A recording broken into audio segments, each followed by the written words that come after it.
And speaking of the tour, can we get will there be any surprise appearances from old members? No. That's a hard, heavy no.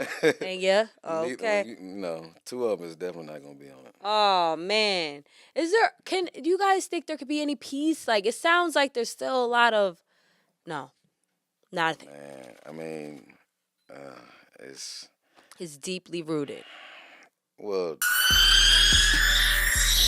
Power on. You are now plugged in. Trying to get plugged in with Rocky. All right, y'all. Hey, it's your girl Rocky, aka Rockin' the Spot. Please don't make it hot from New York to Atlanta. What happened? And we are here at the Plugged In podcast, and I have a very special guest with me in the building. We got Lil Jay on the track. Hey, from Crime Mob. What's going on, man? everything going good. I know that's right. Like I said, watching that whack-ass Super Bowl yesterday, kind of. We not the Bad Bunny slander is not going to be tolerated here. Slander him, just the overall. Just the whole game. Yeah, the whole game. The whole game. You was rooting for the Patriots? I did have my Tom Brady jersey on. Oh, see, that's really why you mad. Then they try to beat up Stephon Diggs. My Ravens went in there, so I was kind of upset. But what you know about the Ravens? Lamar Jackson. You know he's the soon-to-be GOAT. Oh, well, I don't even know anything about it, so there's that. But my sister's from Baltimore. Well, she lives in Baltimore now, so I know a little something about the Ravens, but not too much. So, yeah. But okay, so take me back to the very beginning because we got Lil Jay in the building. I'm too excited. Take me back to the beginning. Like, where were you born and raised? First of all, I was born in Washington D.C. I got military parents, so born there. Princess was born in Germany. And y'all really blood siblings? 16 months apart. Wow. Everybody think we was twins back in the day. Wow. After that, we moved to Ellenwood. No, not Ellenwood. East Atlanta. Around about, I don't know, I think I was 1988 or whatever. So you really like from Atlanta for real? But you was born in like the DMV area. Everybody want to say Grady Baby and all this. I guess you can say I'm from Atlanta, but. Nah, you from the DMV for real? I'm just born there. Yeah. I'm not saying, listen, I don't know nothing about DC at all. I know everything about East Atlanta. So, but now we moved to Ellenwood in 1993. And after that, it was on and popping at the end. Ellenwood till I die. Okay, so then how did you start, like, making music? How did you start producing? What was your introduction to that? On the table, watching my homeboy AJ, the YMCA, he would have, like, pencils and pens and stuff. Like on the table. Uh-huh. So I would do that with my knuckles. And then use, like, Burger King straws and beating on, like, drums and stuff like that. So... then I got everybody in my family like was either in the band or got some kind of musical connection. You know what I'm saying? My auntie played the clarinet, my mom played the clarinet. My great uncle used to play the piano for Elvis. So, okay, period. So that's a big deal. It is a big deal. So when you see all those old movies and a black bald-headed guy in the military with Elvis, that's a representation of my great uncle. Okay, period. You know what I'm saying? So yeah, man. So music just run all up and through your blood. All up in there. So I decided to join the band when I was like in the 6th grade, but I didn't know that a clarinet was a female instrument. Oh, who said that anyway? All my homies did. They were like, "Why you got a clarinet?" So what's the male instrument? The bass? A trombone. The trombone? Or the drums. You know what I'm saying? You can't be walking around with no little bitty clarinet. I didn't know though. So then what did you end up switching your instrument? You went to the trombone. Yeah. So you nice on the trombone. I was, but I quit. You know what I'm saying? Because it just wasn't for me. I couldn't see myself being in the band forever. Yeah, you see, after a while, the band stops being cool. You know what I mean? Yeah, I guess so. I really wanted to join the team, the football team, the basketball team, but. But y'all out here in Atlanta, the marching band still be lit. You could have stayed with them. Yeah, but I don't think I would have been in Crime Mob if I would have stayed in there. Right, so let's talk Crime Mob. So how did you make the transition from, just making beats on the table, you in the school band, now how does Crime Mob come into play? That didn't come around to like 9th grade, because I was selling beats. I was making, what was that? I was making beats. Paparazzi. But I was making beats on my computer or whatever, and my mom and my dad would give us like musical instruments for Christmas. Mm-hmm. So my sister would get a keyboard and I'd get a drum machine or whatever. So, just start off making beats and going to house parties, rapping and stuff like that. And I learned how to record from my homie Doc Jam. He showed me the ropes about the technical aspect of it. Okay. Stacking vocals and doing hooks and stuff like that. So And how old are you about this time? around about 15, 16 years old. So that's that age where you got to figure it out. I Yeah. got homies that got scholarships and stuff from Georgia, Georgia Tech. Everybody got they plan. You know what I'm saying? They Right. getting letters from school and shit. And I'm like, damn, what I'm gonna do? So I'm That's a like, little young, though. That's not a fair expectation. what, I 15, wasn't 16? ready by 15, 16. I had no idea what I was going to do. Well, I ain't say no what it is. I'm gonna start to figure Start it out. finding the direction, right? Yeah, start finding something. You gotta get your feet wet some kind of way in You whatever ain't lying. industry. You know what I'm saying? Because you don't want to be 18. You done graduated. Now you trying to figure out. You know Right. what I'm saying? So me, I had to figure out at the early age because it's like, shit, 2 years I got to be up at the house. You know what I'm saying? So it was always music for me. So I stayed in the clubs, um, seeing how people like Scrappy and Trivia and them perform. Well, we all did. Hmm. And I put all my eggs in that music basket, and you see me here Amen. today. Amen. All right, but so Crime Mob, though, because it's you and Princess, y'all siblings, all right? So y'all is the originators of the whole group, would you say? Nah, it was me and Killer C. You know what I'm saying? Okay. He was somebody that me and him had the same way of thinking. We would skip class to go to the music room where they got all the keyboards and stuff at. Mhm. So we'll be making beats on there, and then we'll make beats on the chat line when we get home. So we and him started off. We was the core of it, and then eventually Psycho Black got in, and then Jock, and then my sister, and then Diamond. Diamond was the last person to get in the group. Okay, period. So what was that early grind like before y'all made it, right? Before y'all really actually made it, what was that grind like? Because, I be grinding myself. The entertainment industry is a hard one to get into. Hmm. So tell me about that grinding process before y'all actually made it I mean, it was as a group. shit getting out the mud, man. We was go to the flea market to burn our CDs first, well, burn the beats first, and we would spray, get our shirts spray painted or whatever. So it was that, then paying to get in the club to perform. Then we had to pay to perform, Mm-hmm. and then do all those open mics. See, a lot of people, rappers these days, they don't. I don't know. Probably some of them do. But back in those days, it wasn't no Facebook, it wasn't no Right. MySpace or TikTok, all that stuff. So Mm-hmm. you really had to prove to the audience and the consumers that you really a good group or whatever. So it was just that, man. Coming home at 3 o'clock in the morning after going to two different clubs or Mm-hmm. whatever. Passing out CDs. We going to every house party. We going to every football game, basketball game. Swimming pool parties, handing out CDs, handing out flyers and stuff like that. And eventually, it was probably like the number one song in the club behind We Some Headbusters and Get On My Level. And eventually we knew it was going to Big be on the songs. radio. So it got on the radio after that. And I remember the day.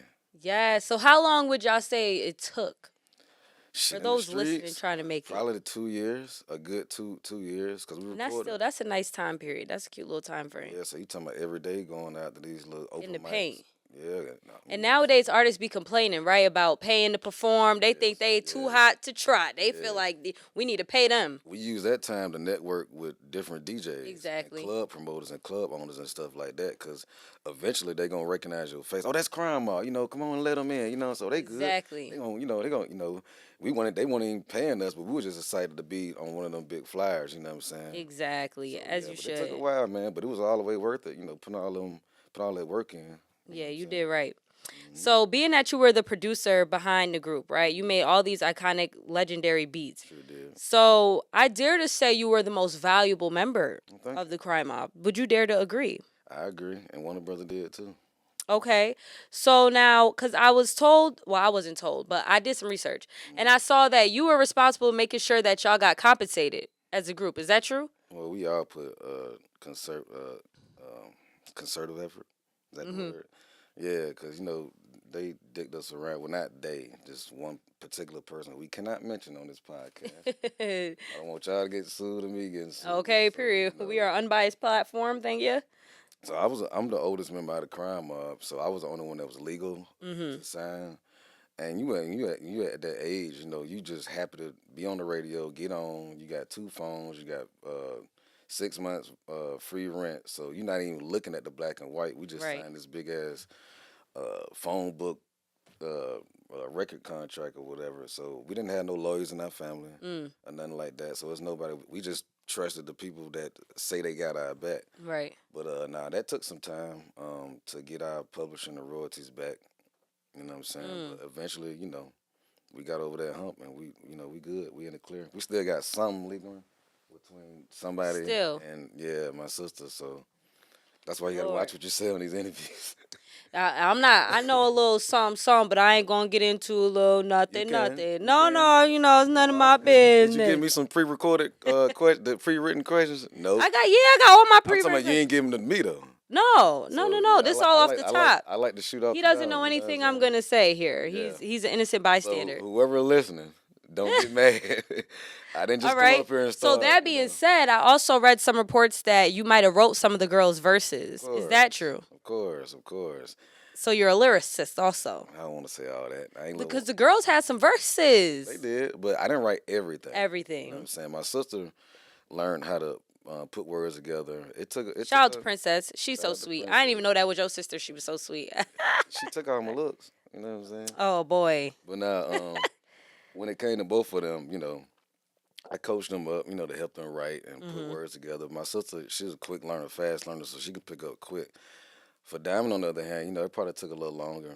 But for the, the Nucky You Buck verse, yes, I wrote like 75% of the song. She can get mad at me and watch this interview all she want to get mad and have some kind of rebuttal. Oh but it is what it is. boy. But wait, okay, so since we on the topic, I saw something about a Michael Jackson story, something about Six Flags Michael Jackson. Is that what tell the people what happened? What's that story about? Man, y'all gotta start listening to my sister, man. She like to embellish. That's not the reason why she left the group. Diamond left on her own merits or whatever. You know what I'm saying? But that story I don't. Y'all done pissed her off. That was not the reason why she left, man. She left on her own merits, and that was way after this Michael Jackson story. What is? But listen, Diamond, it was so cute back in the day. She used to go for anything. She used to say like the cutest stuff. It ain't no slander towards her at all. Even though somebody else might think that little scrappy or somebody, but Whoa. but now, you know what I'm saying? No shade. It was just like she would just say look cute, just cute little stuff, and that was one of the things that she went for. We wasn't trying to pick on her. My sister wasn't trying to pick on her at all. It was just like, hey, Michael Jackson over here. And she walked across the street and came over there. He wasn't there. So, to my understanding, y'all, they pretty much played a prank on Diamond. And I didn't do it. She did. And said that Michael Jackson's here and he wanted to hop on the Nuck If You Buck remix. Man, I didn't do that. My sister did. And the story has it that Diamond believed it. And then obviously they was just playing. And then she got mad. And then, She called herself leaving the group. Nah, Diamond left the group on her own. So was it hard work with two girls? Females, it gets a little catty, a little petty. Nah, well, the bigger we got, the more you can see the friction. Mm-hmm. You know what I'm saying? But in the studio, it was always good. I'm like, I want to use a crazy name. Let's just say a big name producer working with two great artists. You know what I'm saying? I was going to say R. Kelly or something like that. Bad example. Bad example. But it was cool to work with, but like I said, the bigger we got, the more it got a little sticky. Yeah, it got a little sticky. Okay, and so what would you say is like your least favorite part of the music industry from your experiences? Good question. Least favorite part. Not knowing the game for one. Mm-hmm. That sucks. When you put your trust in somebody that's supposed to have your back and they fuck you over, it's like, damn, man. Thought you was my home. I thought it was a family. You know what I'm saying? That's probably the least favorite part. Just not knowing the business and then just being vulnerable. You know what I'm saying? Because it's no school for rap business. You can only go by people's testimony and Right. people's experiences. Which I feel like we have so many now. But back then when y'all was coming up, it really wasn't, nobody was putting that stuff out yet. Right. Like Yeah, nobody was that's the exposing bad- that stuff. But see, a lot of artists done got, in some kind of shape or form, done got fucked around. But I wish it was more teachers to be like, hey, man, I heard about that guy, don't sign with him. I heard about this lawyer, don't sign with him. You should start a little mentorship program or something like that. That's good. Yeah, that's something, yeah. A little some for the people, for the young people coming up. When you young, they don't like to listen. They sure don't. They sure don't listen. They definitely tell think they them know anything. everything. Okay, so I catch myself often listening to like throwbacks right now, right? Stiletto pumps in the club going crazy That's right going now on the crazy, man. TikTok, man. Can I So touch the mic? yeah, yeah. Okay. I want the See, mic. see what do what you gotta do. But what would you say is the difference between back then and now? Like, why are we feeling so nostalgic right now? How come we don't have no good music to listen to from I now? saw that on the news where everybody was trying to go back to 2016. Yeah, like why are we feeling so nostalgic? What do you think changed in the industry? I don't know, man. I think people got used to the music that's out now, and then when they go back 10 years and listen to that, like, damn, that must have been a great time period. Mm-hmm. Just like in, let's say, 2006, you go back to 10 years from that, you had pop, Right. you had big. So, I mean, It's true. So you feel like it's just an ongoing cycle. it's in a circle, man, I can agree with that. you know. But I don't know. These days, I just have nothing good to listen to. Who are your favorite? Who would you like to work with nowadays? That's great. If you had to produce a beat for somebody right now, who would you want to produce it for? Dej 50 Cent, Shout out Deja Loaf. Shout out 50 Bo, Cent. K Camp, K Michelle. K Michelle and Keisha Cole. That's a solid list. I like that for you. Yeah. So you about to go on tour like tomorrow, right? Nope, we got pushed back to March 6th. What? The whole tour? I told him I need this much amount of money by a while. You gonna have to push it back. What? Hey, one I'm cousin about to say you me. here One calling the cousin me. shots. Nah, I don't know. It was something on their end. It wasn't on our end, but as long as it's still popping, we still gonna be on the. Okay, so the tour's still popping, but Still popping. the fans need to know the tour dates have been pushed back. Is everybody getting a refund? What about those who have their tickets? Everybody getting what? A refund? Refunds, I yeah. said a refund. I was like, I hope they get their refund. I'm crying. No, the I think the refunds. tickets Some still people the same. I mean, I think if you got them, then you still should. it just gets pushed back. It just got pushed back. So it's supposed to start on the 12th, but now it got pushed back to March 6th in Kentucky. Okay, so how does it feel to be still touring in 2026? Feel good. That's amazing, right? That's what you call longevity. Man, it feel good just for everybody, still bumping the Nuck If You Buck. And then, Still bumping. and you Anthem. you got people that still something like Juju on the Beat. I made so much money off that record with #5 in the world. I mean, You produced that beat? That was the Nuck If You Buck sample, yes. It's the That Juju on it is a same sample. beat. Oh man, you got paid They big didn't sample time. it. They just used They just used it. They just used Oh, it. you got paid big time. I remember that was popping when I was in #5 in the college. world. Wow. So yeah, man, it's a pleasure. Like something you did 20 years ago, it's still relevant to this day. You know what I'm saying? Shout out to Burna B and Bankroll. Now they sample Rocky Hips. Period. You know what I'm saying? Shout out to Bunny B and I like the Those new are school two Atlanta. huge hits last year. Rock Your Hips is my joint. I'm so Your sorry. favorite? I still bump that to this day. You like that better than Sleddos? Yes. Okay, For me sure. too, me too. Yeah, I definitely do. Okay, so who you most excited to be on tour with? A lot of legends on the tour. Marie, I can't wait I- to see her. You a real nigga for ain't never saying met her A before. Marie. Shout out to A Marie. Why don't we fall in love? I'm This cooking, is I'm one cooking up some thing. beats for her right now. Yes, as Soon you I see her, should. giving her that USB stick. This gonna be a good tour. Y'all make sure y'all pop out to the Boys for Life tour. It's all the legends: Young Jock, Waka Flocka, Omarion. Crime Mob, Omarion, B2K, Bow Wow. Y'all, we need to head to the tour, okay? Yeah. Everybody get y'all tickets. I have another question. Do you feel like you see Crime Mob's influence still today? I know we just talked about the Juju on the beat and stuff, but I feel like that mosh pit, like no, if you that chanting type style hip hop, I feel like we could credit that to y'all.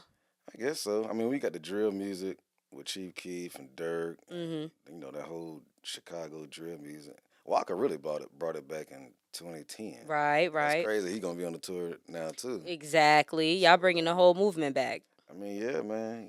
'Cause I feel like we see it with like a little Travis Scott, that mosh pit, yeah, that energy in the crowd, yeah. not knowing what's gonna You happen. know what's gonna happen. That riot It's gonna vibe. be- man, Bow Wow bring the best of the best out. Like I'm talking about. Shout out Bow Wow. Bow Wow's a living legend. They be sleep. It be 16-year-olds to 46-year-olds in there doing the Bow Wow. Little Bow Wow, you just don't Period. know. I was just listening to Lil Bow Wow also. That's Yeah. my free will in my car. I was Yeah. definitely listening to Throwback Lil Bow Wow. So the crunk conversation. Mhm. They saying Memphis or Atlanta. Who you said started crunk? Same answer that Lil Jon gave. We term it differently. Mm-hmm. They call themselves getting bucked. We call ourselves getting crunk. Mm-hmm. And what was it? Who You With came out in 95, I think. Mm-hmm. To the Club Up came out in 97, if I'm not mistaken. I probably got the date switched up. But I give it to Memphis. You know what I'm saying? Oh, That's that's so cool nice. because Lil Jon was doing the booty shaking music with Jermaine Dupri and all that stuff. So I give it a 3-6. There's nothing wrong by giving another city the ball. We capitalize on it though. Yeah, I gotta say Atlanta Blue. I'm from New York, right? So I'm Yeah. coming from where I'm standing. It was definitely Atlanta, but I wasn't down here, so I don't know the politics of When it did you all. So move I'm down staying. there? I just got here like not even 2 years ago yet. I make 2 years in April. So you went down. You went here when that put your hood up and No, honey. I was way up yonder.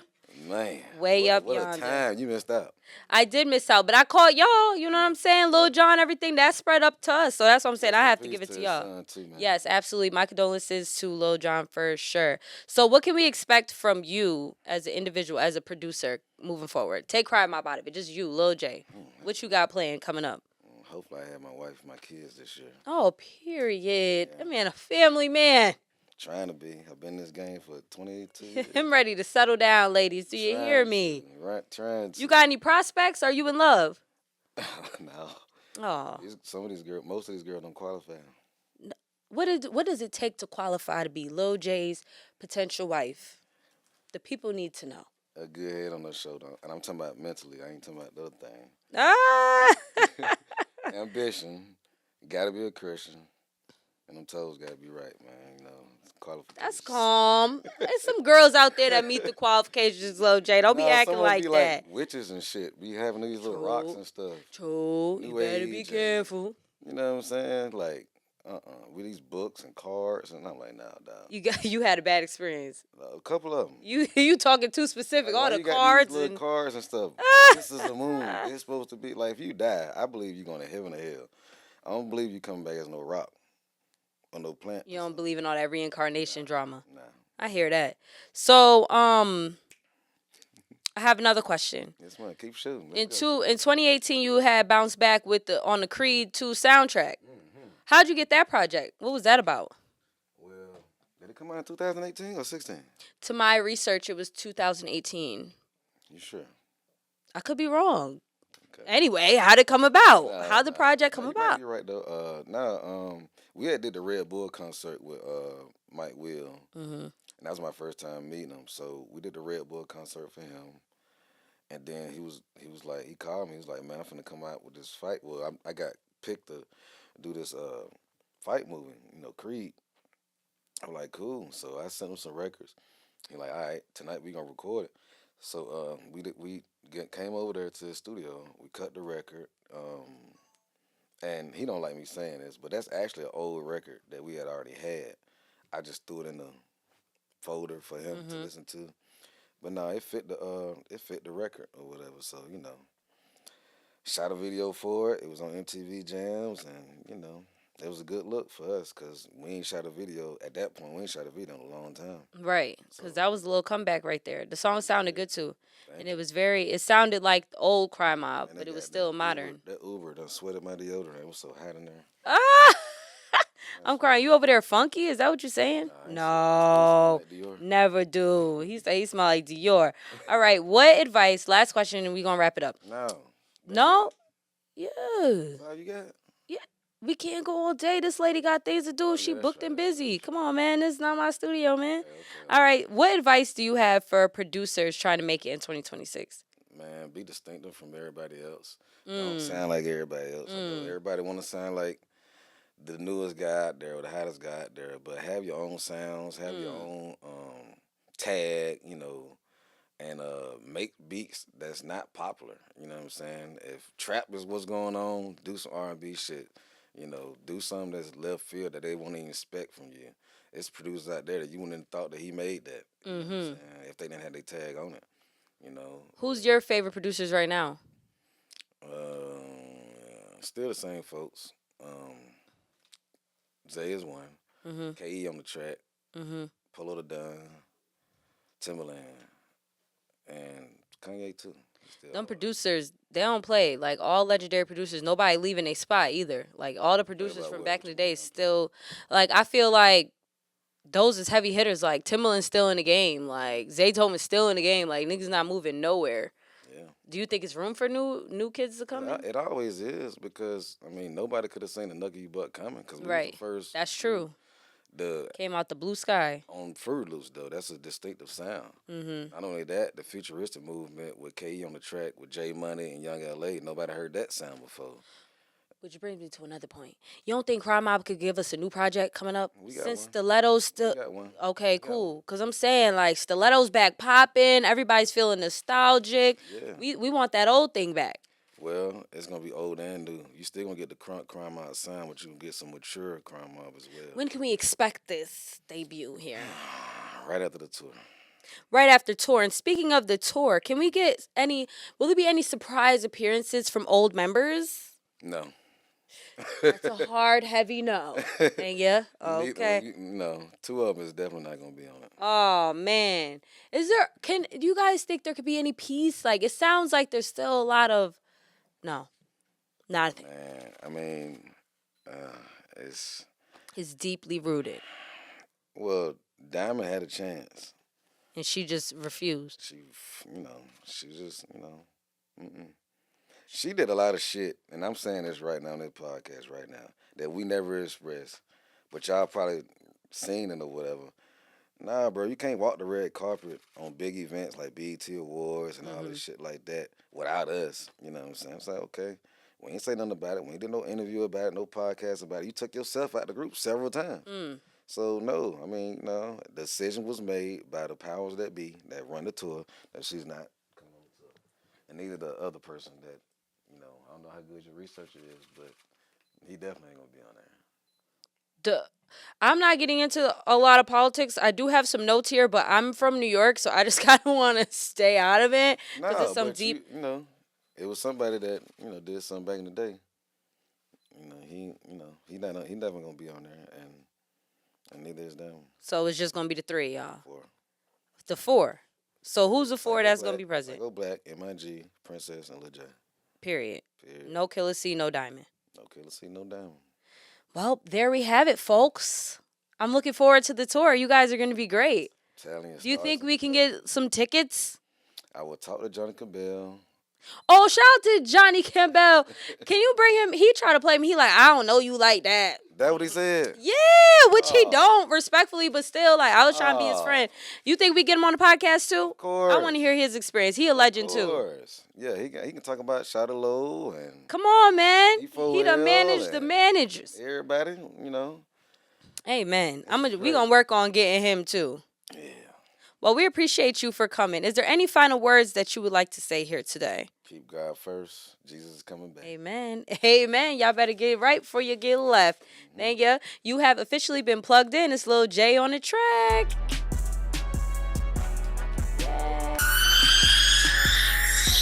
Power on. You are now plugged in.